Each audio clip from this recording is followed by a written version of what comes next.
This is only a portion of the talk between Arama Rata, an independent Maori researcher in New Zealand, Justin Podur of Anti-Empire Project in Canada, and Carl Zha, host of the Silk and Steel podcast.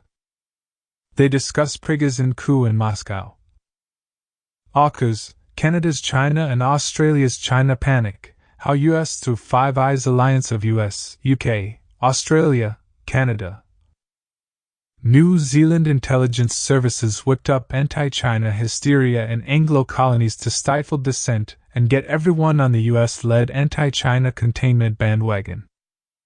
To watch their full video, go to the link below. There's definitely this kind of convergence of like anti-China and anti-Indigenous racism here as well. Recently, because we, as I say, like we do this watered down bump conversion of what's happening elsewhere. So elsewhere there's like all of these concerns around foreign interference with elections.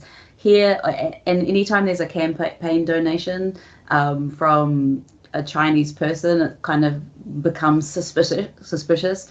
Well, our race relations commissioner was he's a very interesting person. His story is quite fascinating. He rose to national awareness through his role as the mayor of a small town.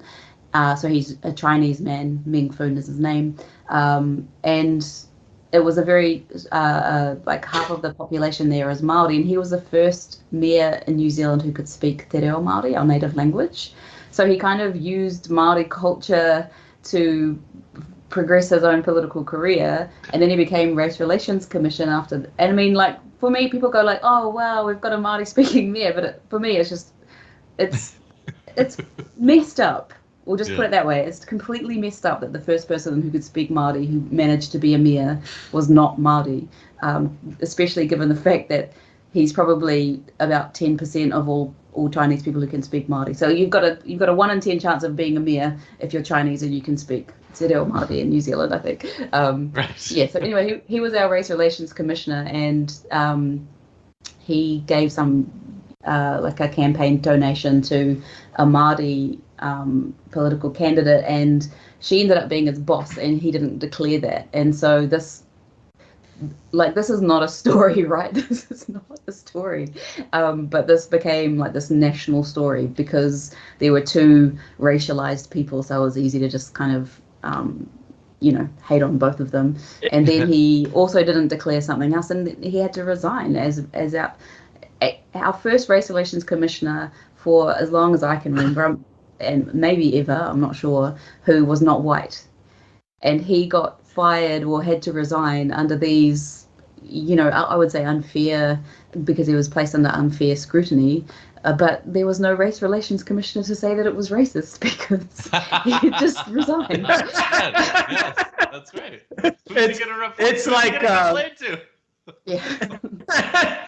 It's like in U.S., right? We say, U.S. has no corruption. We just have campaign financing, right? Mm-hmm. But as soon as a Chinese person to participate in the campaign financing, we suddenly woke up, oh my God, that's corruption. That is corruption and election interference, right? When everybody else does it, it's fine. It's just campaign financing.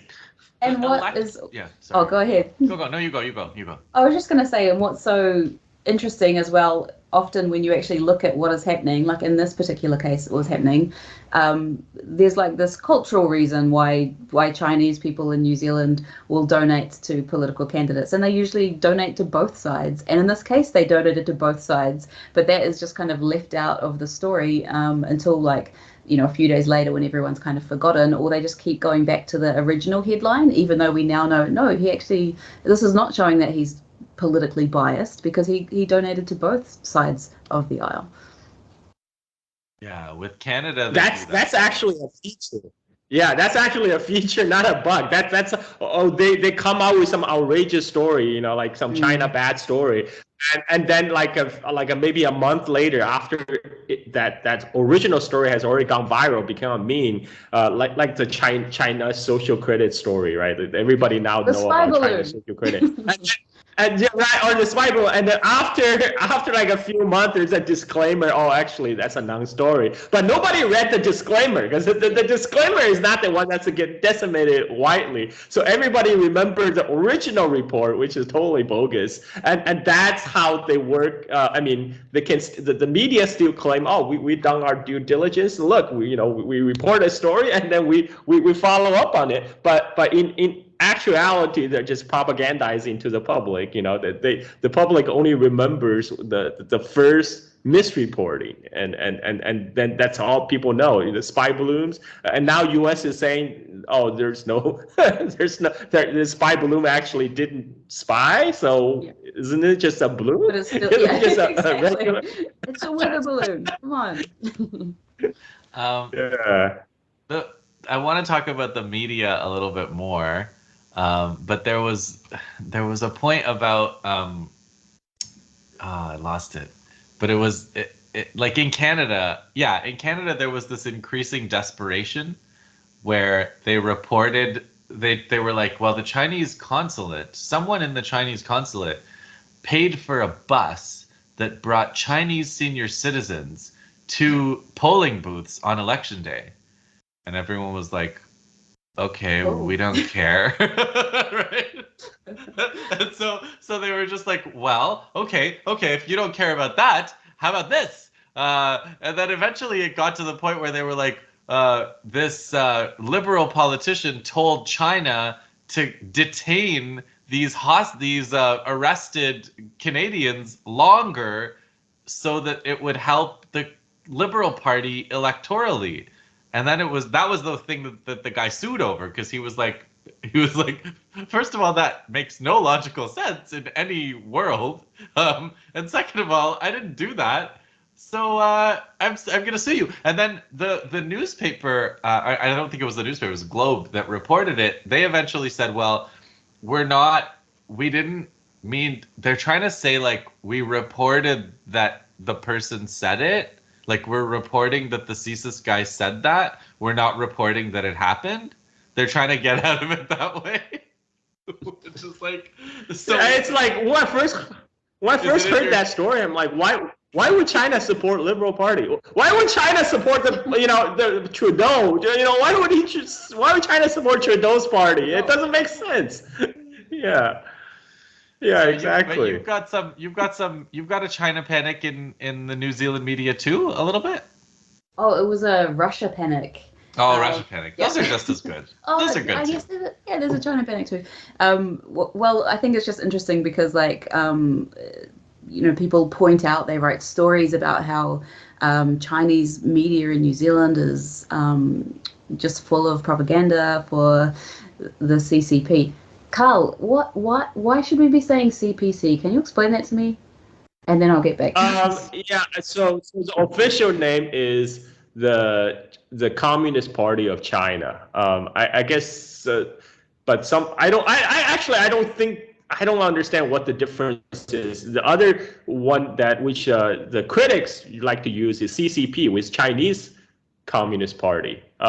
But some people object because everyone use CCP almost like as a derogatory term now. So there are people objecting using CCP, and they say they should use the official name, which is CPC. The official name is Communist Party of China rather than Chinese Communist Party. That's okay. So the people who would talk about this story then would definitely say that the New Zealand Chinese media is just full of propaganda for the CCP, and then also recently there was this big story. The headline was pretty much saying there's a Russian spy in our national broadcaster, the Radio New Zealand, RNZ, because somebody had discovered that some of the international stories that were coming through were being edited slightly. And it was framed in the media as though this was outrageous. You're not allowed to touch the text of these stories that come through, but you absolutely are allowed to. You just have to put it in the byline or something. And what he was doing was he thought that he was changing the stories in a way that would make it more relevant to New Zealand readers, or more in line with what New Zealand readers would be expecting. So they were they were so tiny that it took someone in the US 2 years to even notice that he had done it a few times. I think there were like, I don't know, a couple of dozen instances of it or something. But this is like, there are people out there today who would have seen the headline who would genuinely believe that there is a Russian spy in our national broadcaster who's been changing stories. And even worse than that, it just completely obscures, or the starting point of that argument is that this international news that we're receiving is not biased, Right. It's pure, clean. All right, guys. It's a official Russian propaganda channel now. Look at this is my art. I got paid. This is my pay from Putin. This is what I collected for my RT appearance. A coffee mug. That is good. Thanks for watching the video, and please consider liking, sharing, commenting, and subscribing to the channel. Thank you very much.